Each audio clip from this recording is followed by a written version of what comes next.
Good morning, everyone. Just a few minutes ago, I had the great pleasure of speaking to 7 Americans who are now free from their imprisonment or detention in Iran, out of prison, and now in Doha, en route back to the United States to be reunited with their loved ones. 5 of the 7, of course, had been unjustly detained, imprisoned in Iran, some for years. 2 others had been prevented from leaving Iran. I spoke to them after they landed in Doha. I can tell you that it was, for them, for me, an emotional conversation. It's easy in the work that we do every day sometimes to get lost in the abstractions of foreign policy and relations with other countries, and forgetting the human element that's at the heart of everything we do. But today, their freedom, the freedom of these Americans for so long unjustly imprisoned and detained in Iran, means some pretty basic things. It means that husbands and wives, fathers and children, grandparents can hug each other again, can see each other again, can be with each other again. So it's a day that I'm grateful for. I want to thank a number of partners who've been so vital to helping us reach this day, particularly our partners in Oman, Switzerland, Qatar, the United Kingdom. Each has played a very important role in enabling us to free our fellow citizens. I'd also like to thank an extraordinary team at the State Department and throughout the United States government that has been working to achieve this result for years now. As happy as we are at the freedom of our fellow citizens, we also are thinking today of Bob Levinson, who is not among them and who is presumed deceased.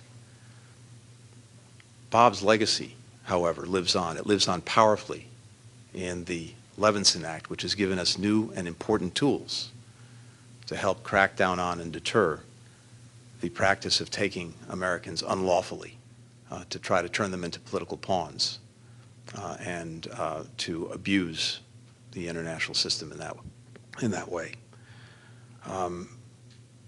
One of the things that I heard in my conversation with our fellow citizens who are now free is their own determination, their own commitment, their own conviction to continuing this work, to making sure that other Americans who are unjustly detained anywhere in the world come home. To date, under this administration, we have now brought 30 Americans home from places around the world where they were being unjustly detained. That work will continue. At the same time, we're going to be working every single day to take steps to make this practice more and more difficult and more of a burden on those countries that engage in it. And you'll see in the days ahead here in New York at the United Nations our efforts to work with other countries to do just that. But for today, for this moment, it's very good to be able to say that our fellow citizens are free after enduring something that I think it would be difficult for any of us to imagine, that their families will soon have them back among them, and that in this moment, at least, I have something very joyful to report. Finally, let me say that throughout this effort, throughout the work we've done to bring so many other Americans home, President Biden has demonstrated that he's prepared to make tough and difficult decisions. I have no higher priority. The President has no higher priority than making sure that Americans who are unjustly detained anywhere can come home. And we'll continue that work in the days ahead. Thank you. Time for 2 questions. Mara? Thank you. All right. Mr. Secretary, based on the successful detainee swap this week, will there be, are you expecting any indirect talks with the Iranians this week, anytime soon? I'm not talking about direct talks, but through intermediaries or any sort of relaying Thank you. Well, two things. First, let me be very clear that this process and the engagements necessary to bring it about, the freedom of these unjustly detained Americans, has always been a separate track in our engagement, or for that matter, lack of engagement, with Iran. So irrespective of what was happening or not happening, for example, in pursuing the effort to return to the nuclear agreement, we've been focused on working independently to bring these Americans home. So it doesn't speak to anything else in the relationship. We continue to be determined to take whatever step is necessary to deal with actions by Iran in a whole host of areas that are profoundly objectionable and that many other countries find objectionable. At the same time, when it comes to perhaps the number one issue of concern, which is Iran's nuclear program, we continue to believe that diplomacy is the best way to get a sustainable, effective result, one that we had previously with the Iran nuclear agreement, and we'll continue to see if there are opportunities for that. In this moment, we're not engaged on that, but we'll see in the future if there are opportunities. But President Biden's also been very clear that one way or another he's committed to ensuring that Iran never acquire a nuclear weapon. Do you think there might be an opportunity this week, sir, the fact that... I wouldn't anticipate anything this week. We're focused today on the fact that these Americans are now free after having endured something that I think most of us can't possibly imagine. In one case, one of our fellow Americans was in prison for 8 years, unjustly, and that's what we're focused on for today.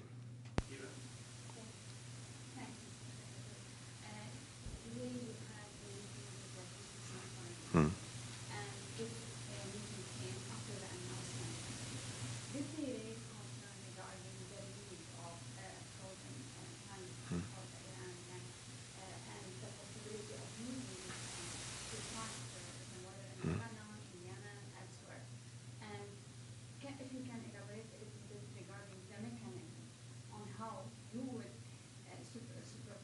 Mm-hmm. Great. Thank you. In fact, when we met with our GCC colleagues, our fellow Americans had not yet arrived in Doha, so we didn't want to get ahead of that process. Having said that, as I mentioned, two countries in particular played an absolutely vital role in helping to get us to this day, and that is Oman and Qatar. As for the other members of the GCC, I've had occasion over the past many months to talk to them about the relationship with Iran, which is a challenge for each and every one of them, including for us, and to discuss in that context some of the efforts that we were making to bring home our wrongfully detained Americans. And again, I don't want to speak for them, but I think everyone is supportive of that effort. With regard to the resources, I think it's very important to be very clear about exactly what this involved. As you know, this involved the access by Iran to its own money that had accumulated in a Korean bank as the result of oil sales that Iran made, which were lawful at the time those sales were made. And from day one, our sanctions have clearly and indeed always exempt the use of resources for humanitarian purposes, because our aim is not to harm the Iranian people. Our problem, our profound problem, is with the Iranian regime. So from day one, these Iranian monies that were in a Korean bank have always been available to Iran to use for humanitarian purposes.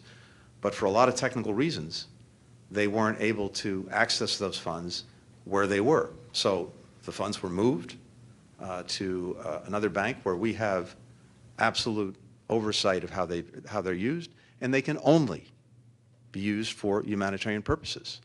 And we have absolute confidence in the process and the system that's been set up.